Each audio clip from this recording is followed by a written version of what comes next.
So I'm at the Museum of Clandestine Immigration in Haifa. Haifa's a big navy town, and I told them they looked at my passport and saw Portsmouth written on it, and they were like, "Oh, navy." And this place is full of. There's a few tourists like me. There's a lot of Russians.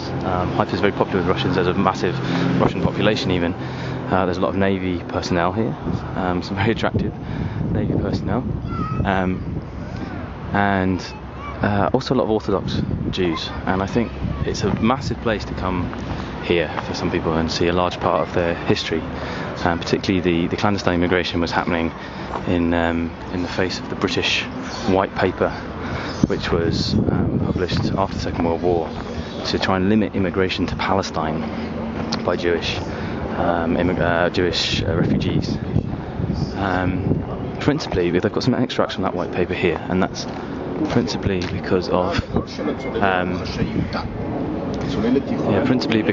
they didn't feel they had enough power here, enough personnel in the army to actually administrate this area, especially following the Second World War, and so they wanted to limit immigration, so that didn't become a problem. So it boiled down to control. The British wanting to maintain control over here.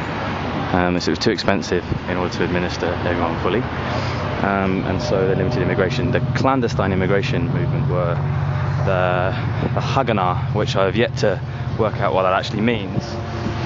But the Haganah are kind of an underground commando kind of type people that were responsible for bringing people to Israel from Lebanon, from Italy, from Iraq and Iran, from wherever they were. It could be brought here. So it's interesting to actually get an in-depth bit of information on this period of time here, where the British had quite a big role to play in and some of the stuff written here is like Britain had a role in oppressing the Jewish people, in murdering Jews by taking them to detention camps in Cyprus. So it's an interesting period of time that often gets forgotten about, I think. 1943 to 1945, or 1945 1948, 45 to 48, 3-year period.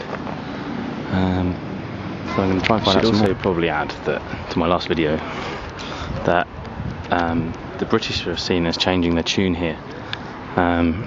In the years leading up to the Second World War, they were viewed as having a responsibility under the League of Nations agreement to administer Palestine in a way that allowed a Jewish state to be created here.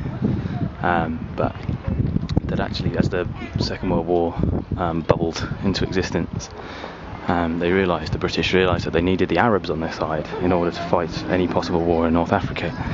And so they then proposed that a two-state solution with a British mandate in between to separate the two nations, a Jewish one and an Arab one in Palestine.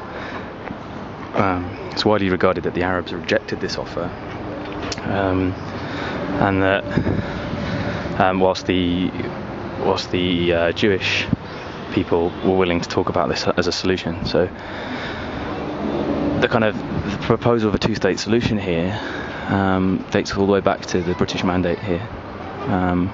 Just wanted to add that bit before I forgot.